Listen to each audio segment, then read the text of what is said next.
Question number is 19 here. So that the function defined by gx equals x minus greatest integer function is continuous at all integral points, and where the second function represent the greatest integer function for which x is less or equals to x.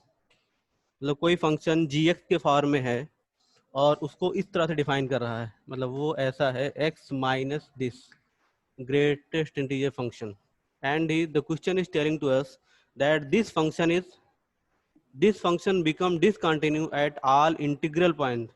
It means that if we take any integer value, then it will show its discontinuity. तो हमको ये prove करना है. तो हमको अब ये general result चाहिए यहाँ पे. तो देखो, जब भी जनरल रिजल्ट मतलब हमको सभी इंटीग्रल वैल्यूज पर इसकी डिसकंटिन्यूटी प्रूव करनी है. Never take any particular point for such type of the question. जब हमको जनरल रिजल्ट चाहिए हो तो कभी पर्टिकुलर फॉर्म में लेकर उसका जनरल रिजल्ट नहीं बनाया जाता. उस कंडीशन में हमको कोई जनरल पॉइंट भी चाहिए. जनरल पॉइंट मीन्स कोई ऐसा आर्बिट्री पॉइंट जो सभी इंटीजर पॉइंट्स को रिप्रेजेंट कर पाए. तो हम मान लेते हैं late x equals c. What is the c here? c is any point of the integer. कोई इंटीजर है, इस पर हम फंक्शन वैल्यू इसकी कंटिन्यूटी चेक कर लेते हैं.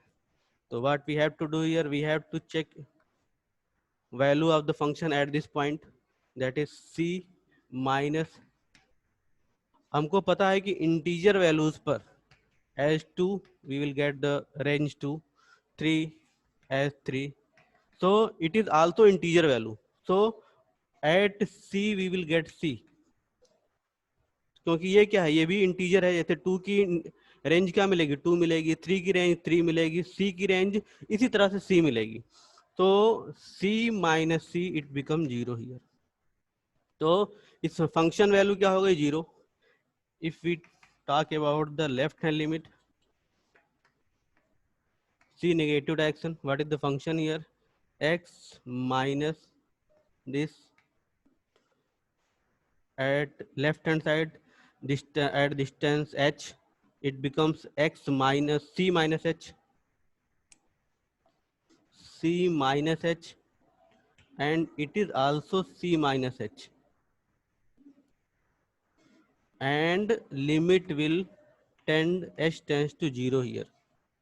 क्या होगा, c माइनस, अब ये लेफ्ट हैंड साइड में h डिस्टेंस मूव कर गए. तो अब ये हमारा फंक्शन था, तो फंक्शन उस पॉइंट से हमको ये पॉइंट फंक्शन को सेटिस्फाई करेगा. तो x will replace by c minus h and here also c minus h. And as we know that if we decrease the value, what is the h here, h is a very small interval. तो जैसे ये 2 है, 2 में मैंने कोई value decrease करी, suppose it is 0.0105 कुछ भी हो. अब क्या हो जाएगा, ये हो गया 1.95 सपोज. अब मुझे तुरंत इसका पिछला इंटीजर मिल जाएगा.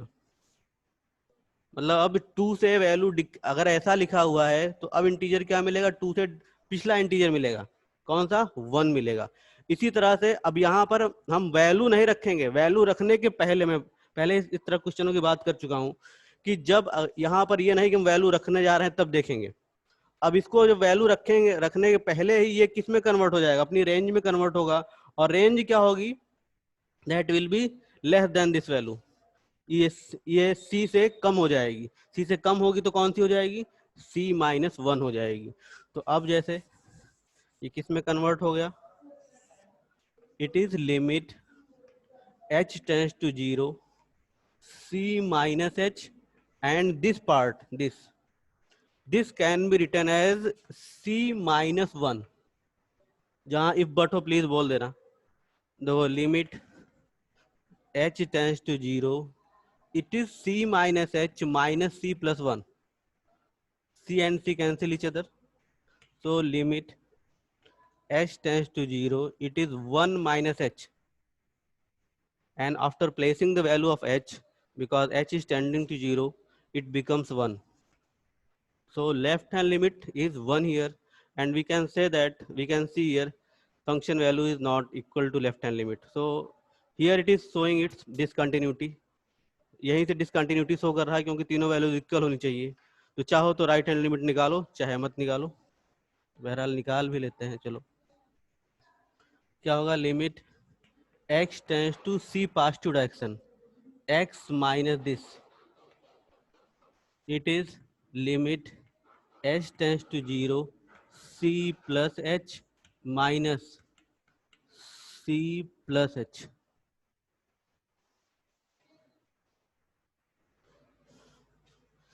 Excuse me sir. हाँ यस। सर वहाँ पे C-1 क्यों नहीं हुआ इधर इस साइड कहाँ लेफ्ट? पर? अरे ये तो एल्जेब्रिक फंक्शन है ना, ये तो ऐसे जैसा रहेगा वैसा ही रहेगा। ये है गेट एंड डीजे फंक्शन, इसमें वैल्यू चेंज होती है ना भाई। जैसे कहीं पे लिखा है g x equals, suppose f x equals x, तो यहाँ पर हम लिखेंगे एक्स सी माइनस एच, तो क्या हो जाएगा, ये सी माइनस एच ही तो रहेगा। और अगर हमारा फंक्शन ग्रेटर इन ये फंक्शन है, सपोज यहाँ पे हमारा है 2 या एक्स सी लिखो सपोज, अब यहाँ पर जब मैं सी माइनस एच लिखूंगा तो यहाँ पर भी सी माइनस एच हो गया। और c माइनस एच लिखने का मतलब है कि c से c, what is the c here, c is any integer value, और इंटीजर से जब डिक्रीज करेंगे तो पिछला इंटीजर रिपीट हो जाएगा।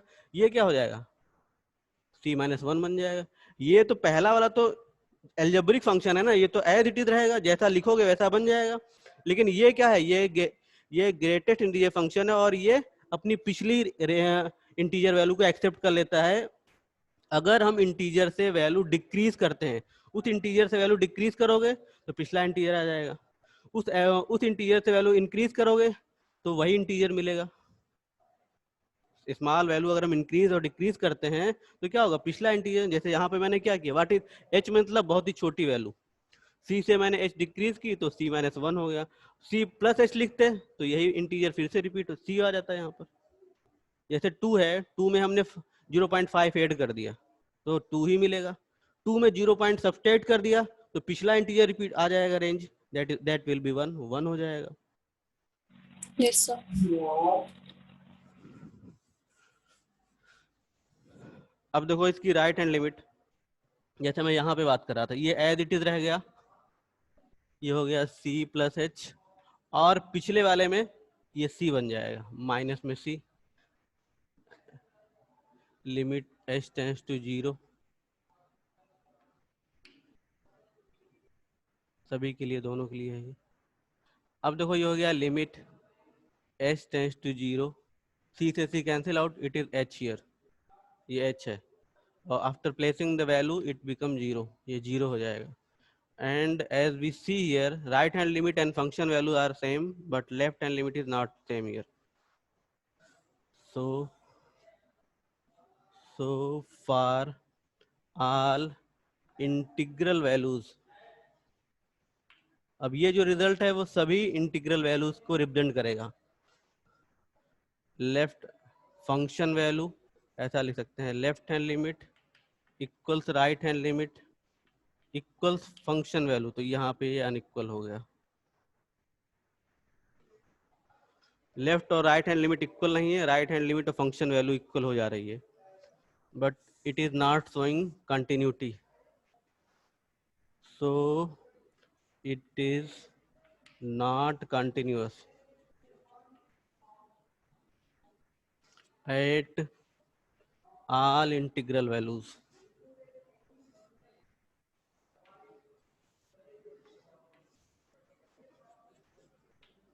इसलिए ये सभी इंटीग्रल वैल्यूज पर डिसकंटिन्यूटी शो करेगा, because it we have taken a general point, so the result will be general means it will be valid throughout the all integral values, ये सभी इंटीग्रल वैल्यूज पे वैलिड होगा। तो यहाँ पे मैंने इसको लिख दिया। Excuse me sir. हाँ यस।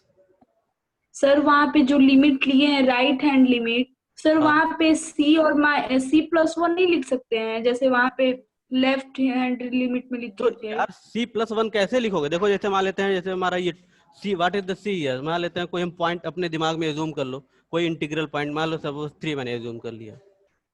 अब अगर मान लेते हैं 3 में मैं कोई छोटा पॉइंट ऐड कर लूं, h means small interval, suppose मैंने 0.5 ही ऐड कर लिया सपोज, तो अब ये वैल्यू क्या हो जाएगी, ये हो गई 3 और 0.5। अब इसकी रेंज क्या मिलेगी मुझे, 3 मिलेगी ना, थ्री। ये यस 3 सर, है यस और सर, ये h है, तो 3 मिल जाएगी, तो वही c यहाँ पे रिपीट हो जाएगा। यस सर, समझ में आया।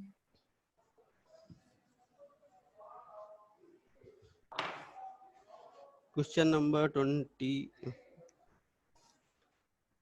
ये किसी कोई फंक्शन दिया है जिसमें कि दो फंक्शन इन्वॉल्व किए हैं, दो क्या तीन फंक्शन, पॉलिनोमियल, ट्रिग्नोमेट्रिक और कांस्टेंट फंक्शन, और इसकी कंटिन्यूटी चेक करनी है पाई पर।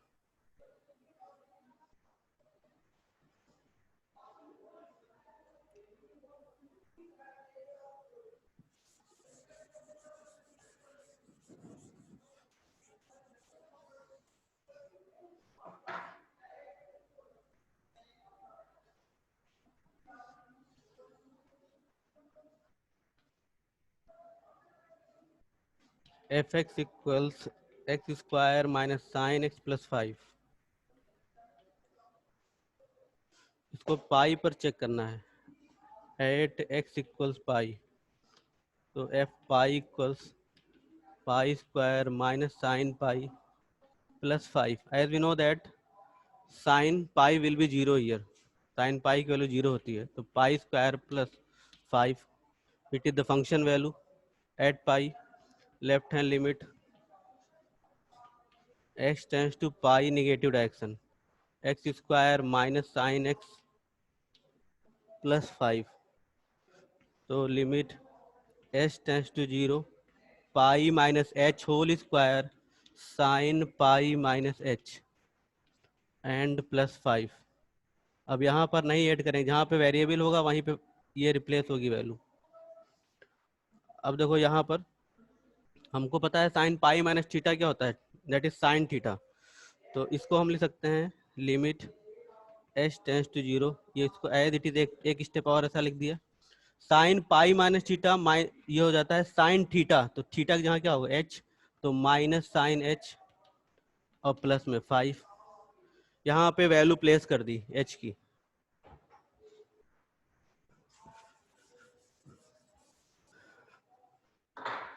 सो it is here pi square plus 5 because sine zero is zero.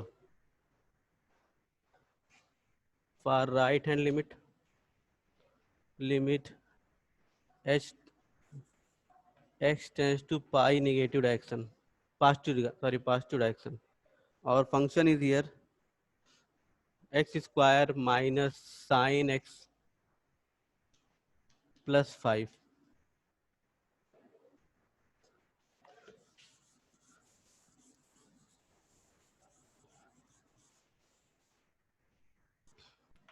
Limit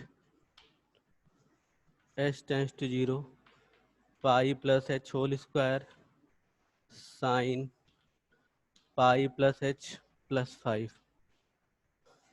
तो limit h tends to zero pi plus h whole square और sign pi plus theta, third quadrant में चूंकि pi angle है trigonometry function नहीं change होगा, और third quadrant में sine negative होता है, तो ये हो गया माइनस, अगेन माइनस फिर प्लस हो जाएगा sine h, because sine pi plus theta equals minus sine theta.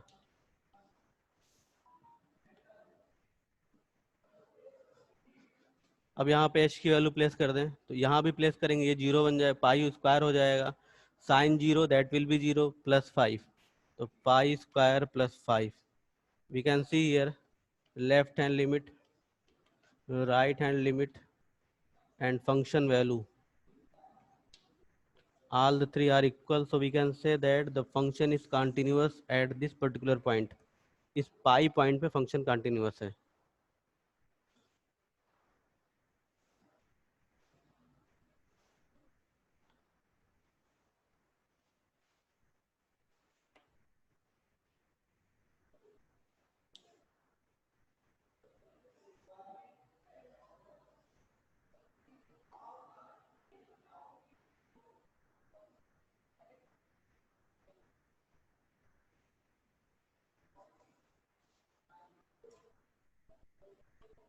ये नेक्स्ट के दो क्वेश्चन बोर्ड में रिपीट हो चुके हैं, आ चुके हैं। अब की बार ये क्वेश्चन आया था इसमें सर, ये 26 27 में एक क्वेश्चन को दिया था, लगता है 27 शायद आया था।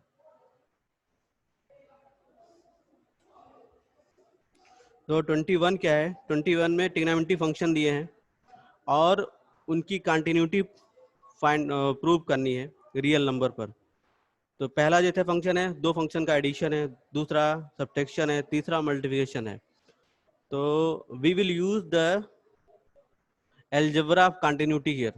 क्या कहता है कि दो फंक्शन अगर कंटिन्यूअस हैं, उनका एडिशन भी कंटिन्यूअस होगा, उनका सब्ट्रैक्शन भी कंटिन्यूअस होगा, उनका मल्टीप्लिकेशन भी कंटिन्यूअस होगा, उनका डिवीजन भी कंटिन्यूअस होगा, बशर्ते डिवीजन की कंडीशन में डिनोमिनेटर फंक्शन किसी कंडीशन में जीरो नहीं होना चाहिए। तो बहरहाल यहाँ पे तीन पार्ट दिए हैं जो कि एडिशन, सब्ट्रैक्शन और मल्टीप्लिकेशन पे बेस्ड हैं। तो इनको हम साथ लेके प्रूव कर सकते हैं। इनको कैसे कैसे प्रूव कर सकते हो? रियल नंबर, पहला तो कोई जनरल पॉइंट लेके प्रूव करना है रियल नंबर पे। दूसरा है कि इनको अलग अलग, जैसे साइन है, जैसे पहला पार्ट है sign x plus cos x लिखा है, तो साइन एक्स को अलग प्रूव कर लें, कॉस एक्स को अलग प्रूव कर लें, फिर दिखा दें कि चूंकि by algebra of continuity we know that if the two functions are continuous then their summation will be continuous, so sin x plus cos x will be continuous. First method is that, या फिर हम दोनों function को एक साथ लेके चलें और किसी पॉइंट पे कंटिन्यूटी दिखा दें रियल नंबर पे जनरल। तो अलजेब्रा से भी प्रूव कर सकते हैं, हमको फिर पूरे फंक्शन को साथ लेना नहीं पड़ेगा, हम अलग अलग प्रूव कर लें। अगर लगता है कि साथ लेके हम नहीं कर सकते हैं, तब की बात मैं कर रहा हूँ। अलग अलग साइन को प्रूव कर लें, साइन को किसी रियल नंबर पे प्रूव कर लें जनरल फॉर्म में, कास को किसी रियल नंबर पे जनरल फॉर्म में प्रूव कर लें। तो हम ये प्रूव कर दें, मतलब इसी में स्टेटमेंट लिख दें कि भाई algebra of continuity we know that if the two functions are continuous then their summation will be continuous, so sin x plus cos x will also be continuous at all real numbers, पूरे real number continuous होगा। तो बहरहाल हम पूरा एक function एक साथ लेके सॉल्व कर दे रहे हैं। ये क्या है, question number 21 part A, F x equals sin x plus cos x at x equals c. What is the c here? Any real number. fc sin c plus cos c. Left hand limit x tends to c negative direction, sin x plus cos x. अब class 11 जरा याद करो, class 11 में algebra of limit पढ़ा था और हमने देखा था कि अगर दो फंक्शन है उनको ऐड करके उनके साथ लिमिट यूज की जाए तो वो उनकी अलग अलग लिमिट्स की वैल्यू के इक्वल होता है। Class 11 chapter number 13। तो उसी बेस पर हम क्या कर सकते हैं, इसकी लिमिट तोड़कर दो पार्ट में लिख सकते हैं, इसके साथ फंक्शन भी और इसके साथ भी। तो इसे ऐसा लिख सकते हैं, limit x tends to c negative direction sine x plus limit, अब ये चाहो तो एक ही साथ लिखते चलो सारे फंक्शन को, वैल्यू प्लेस कर देना, चलो फिर limit h tends to zero, इसको लिखते हैं साइन सी माइनस एच और कॉस सी माइनस एच।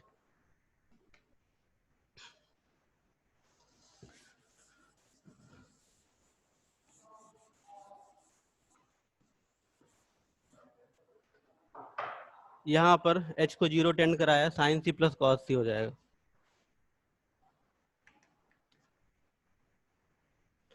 इसी तरह से इसकी right hand limit c positive direction sine x plus cos x, तो limit sine c plus H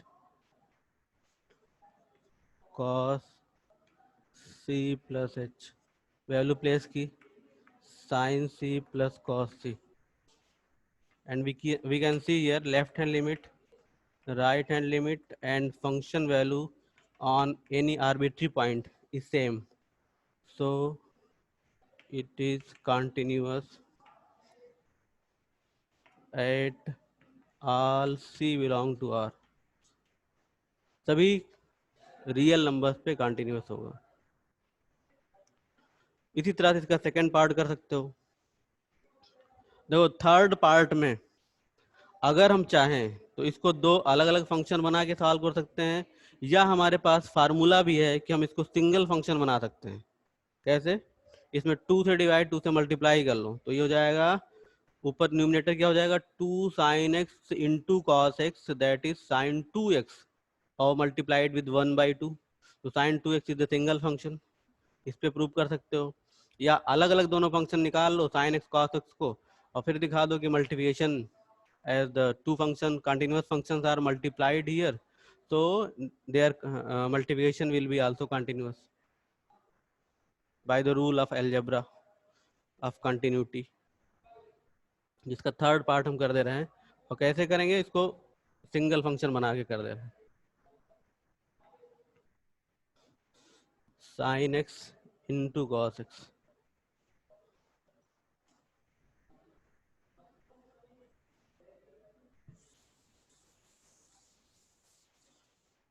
इसमें क्या किया, 2 से डिवाइड 2 से multiply. By the formula we know that it is the value of sine 2x। ये हमारा function बन गया। At x equals c, what is the c? Any general point, तो fc 1/2 sin 2c, left hand limit sin 2x, 1/2 sin 2x,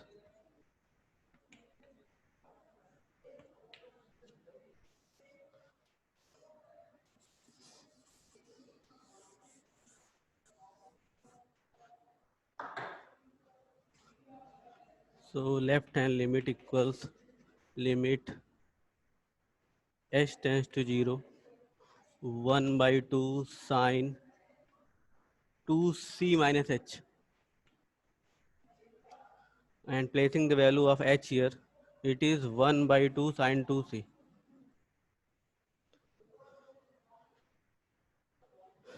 Right hand limit x tends to c positive direction, it is 1/2 sin 2x, that is our function.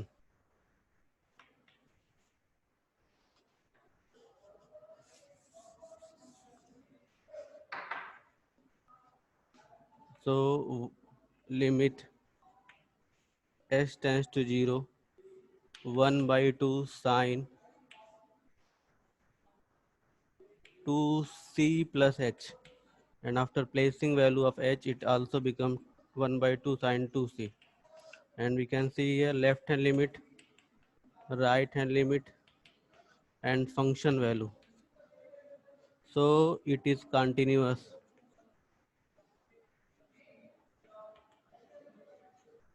at all real numbers.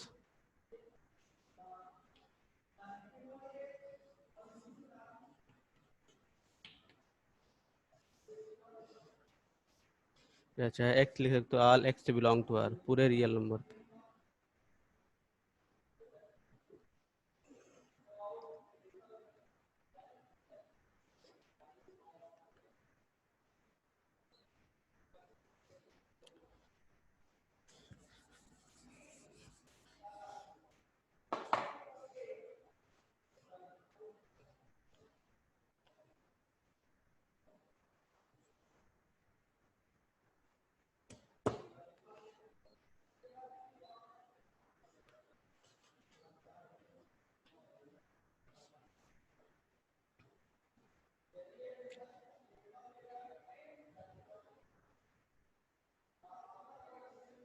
इसी में लगा रखा है कि continuity किसकी check करनी है, cos की, कोसेक की, सेक की, कॉट की।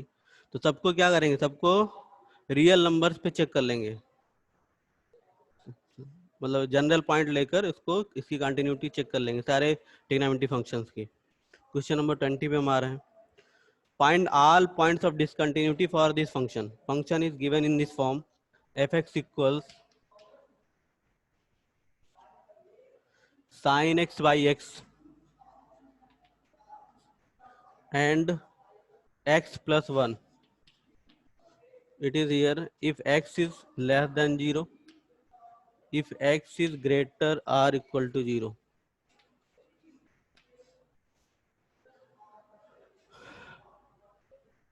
For this function we can see here the function is going to be split on 0.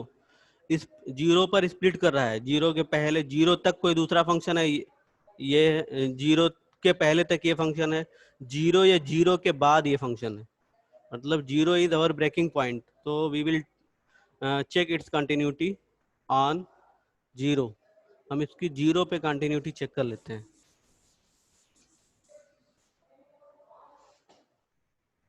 Eight x equal 0. अब फंक्शन वैल्यू निकालनी होगी तो इक्वल साइन यहाँ पे लगा है, इससे निकलेगी f0 equals 0 + 1, that is 1 here. Left hand limit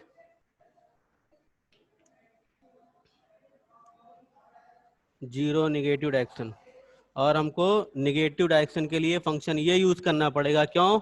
क्योंकि यहाँ लिखा है x is less than 0. x की वैल्यू क्या है? 0 से छोटी है.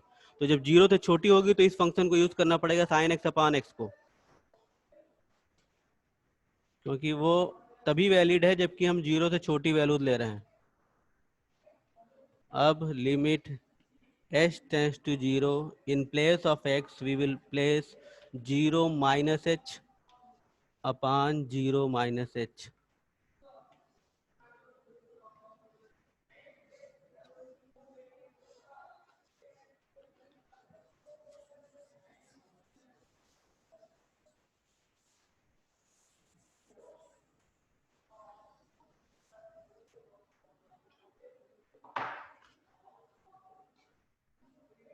अब जरा देखो, लिमिट h टेंड्स टू 0, इसका न्यूमिनेटर क्या हो जाएगा? ये हो जाएगा sin -h अपान में -h, and we know that sin -θ equals -sin θ. तो using that formula sin h equal tends to 0, ये निगेटिव साइन निकल के बाहर हो जाएगा.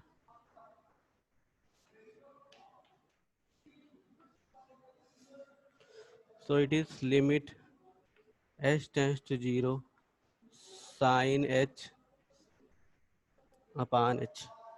और हम जानते हैं क्लास 11th का लिमिट का एक फार्मूला, बहुत ही पॉपुलर फार्मूला है, तुम्हें याद भी होगा. Limit x tends to 0 sin x upon x equals 1. और इसको किससे प्रूव किया गया था? सैंडविच थ्योरम से प्रूव किया गया था. तो यही फार्मूला है. इस फार्मूले को हम यहाँ पे x के फॉर्म में लिमिट, क्योंकि वेरिएबल x लिया है, लिमिट x के फॉर्म की है, यहाँ पे वेरिएबल h है और लिमिट h के फॉर्म की है, तो it will gain the same value. ये भी 1 ही वैल्यू गेन करेगा, तो इट बिकम्स 1 हियर.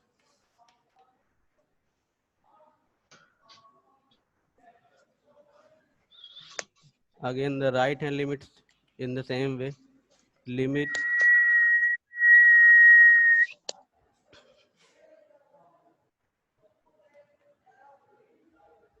किसी का स्पीकर ऑन हुआ है, प्लीज ऑफ कर लेना. x tends to 0 positive direction sin x upon x.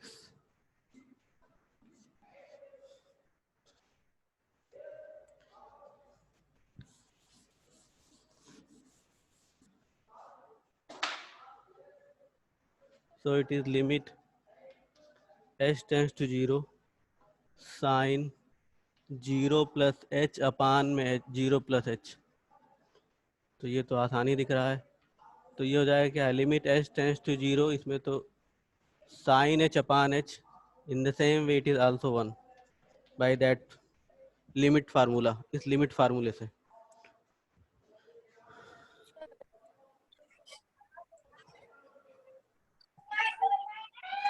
तो वी कैन, हाँ हाँ बोलो. यस.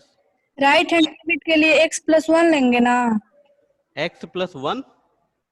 क्यों x + 1 लेंगे? Yes sir. 0 के अराउंड चेक कर रहे हो ना, तो x किससे रिप्लेस होगा? x 0 + h से रिप्लेस होगा भाई. sin x अपान x की जगह पे sin x अपान x के जगह पे x + 1 लेंगे ना? x + 1 क्यों लोगे? 1 किस पे चेक कर रहे हो? 0 पे चेक कर रहे हो. जैसे मान लेते हैं ये हमारा, सर वो फंक्शन का बात हो रही है. हाँ वो क्या? Function sine x y x की function sir sine x upon x की जगह पे एक्स की एक्स जगह प्लस पे वन x+1 लेंगे। X plus,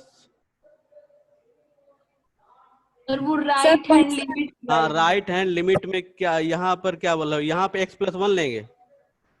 yes sir. क्यों?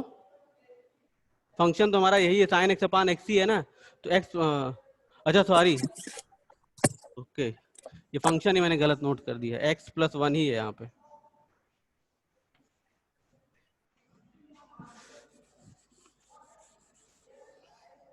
ओके, लिमिट ये हो गया 0 + h एंड +1।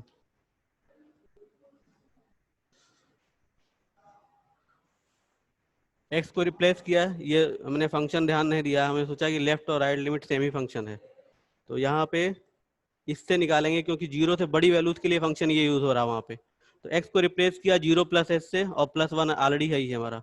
h को 0 से रिप्लेस किया 0, तो ये 0 + 0 + = 1 आ जाएगा। And we can see here left right and function value all the same here.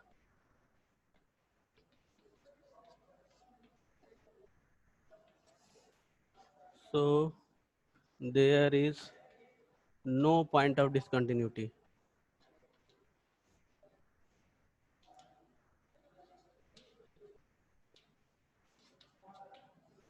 इसलिए डिसकंटिन्यूटी का कोई पॉइंट इसमें नहीं मिलने वाला, जहाँ पे डिसकंटिन्यू होने वाला था उसको हम चेक करके देख लिए और वो कंटिन्यूस है।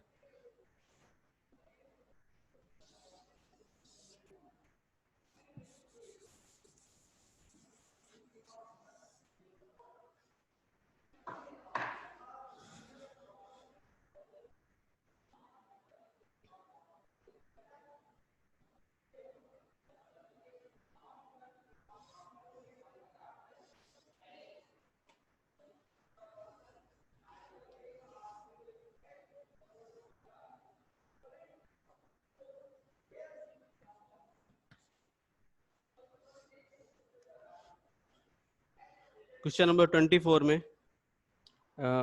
फंक्शन यहाँ पर भी दो 0 पे स्प्लिट किया गया है। 0 जब फंक्शन की वैल्यू 0 नहीं है तो फंक्शन को ये रखना है x² × sin 1/x when x is not equal to 0, और इसको 0 रखना है जब x 0 हो। तो अब ये देखना है कि क्या ये फंक्शन कंटिन्यूअस है। तो वी कैन सी हियर 0 ना रखने का मतलब क्या है, 0 के लेफ्ट और 0 के राइट इस फंक्शन को यूज करेंगे। और 0 जब x की वैल्यू, जब हम डोमेन 0 रखेंगे तो फंक्शन भी रेंज भी 0 बन जाएगी।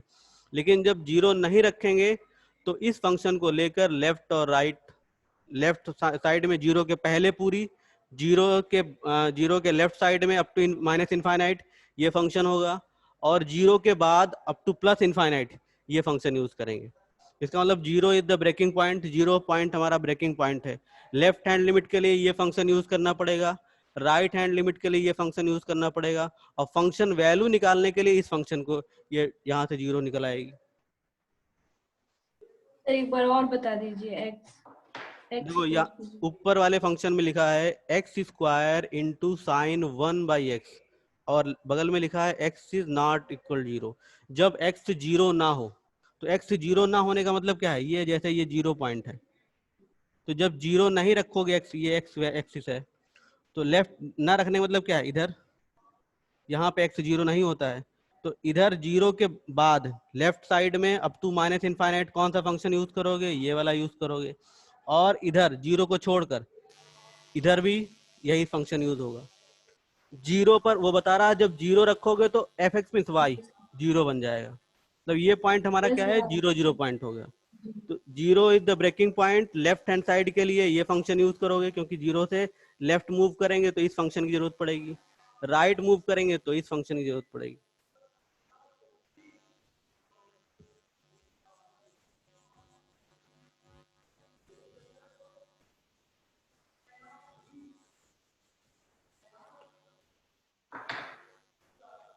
फंक्शन वैल्यू अब एट x = 0 पे चेक कर लेते हैं, तो 0 पे 0 लेफ्ट हैंड लिमिट, किसी का स्पीकर ऑन है प्लीज ऑफ कर लेना, अपने स्पीकर प्लीज आप रखा करो, जब पूछना हो तभी खाली ऑन किया करो। किसी की स्पीकर ऑन है किसी का? Whose?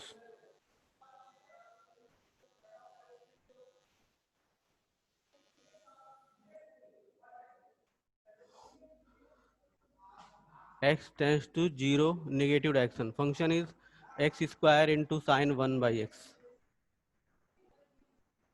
So limit h tends to 0, x is replaced by 0 minus h whole square and sine 1 upon 0 minus h। तो ये तो स्क्वायर टर्म है, इसमें कोई दिक्कत नहीं है, ऑलरेडी ये पॉजिटिव फॉर्म में कन्वर्ट हो जाएगा, और ये हो जाएगा sine minus 1 by h, as we know that sine minus theta equals minus sine theta. So it is limit h tends to 0 h square, और ये निगेटिव साइन मैं उठा के एकदम आगे रख दे रहा हूँ, minus H square sine 1 by H, क्योंकि ये निगेटिव साइन यहाँ पे आएगा, इसको मैंने यहाँ लिख दिया।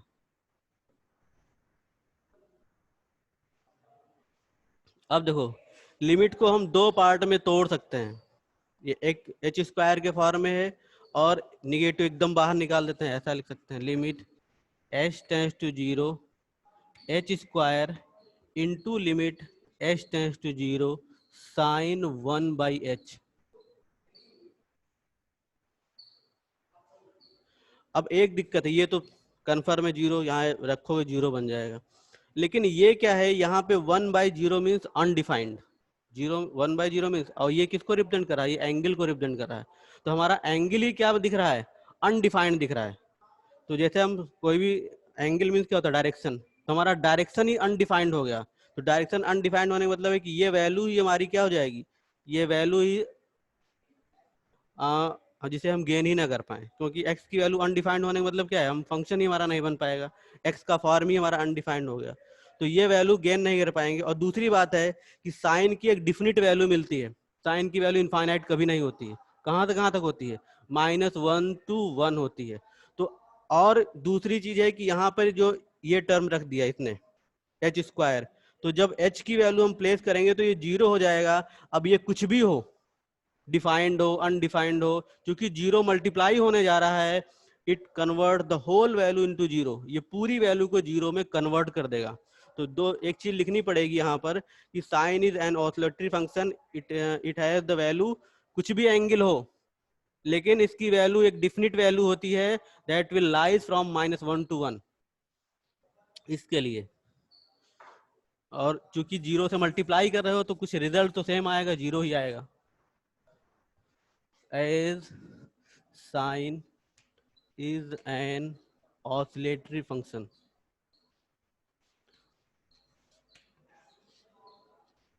having range -1 to 1, having sine having values -1 to 1, so minus left hand limit equals, देखो यहाँ पे वैल्यू प्लेस किया तो ये 0 हो गया, और इसके साथ ये ऑसिलेटरी फंक्शन है, 0 into oscillatory function of sine, मतलब ये वैल्यू पता नहीं क्या होगी, कुछ कंफर्म नहीं है।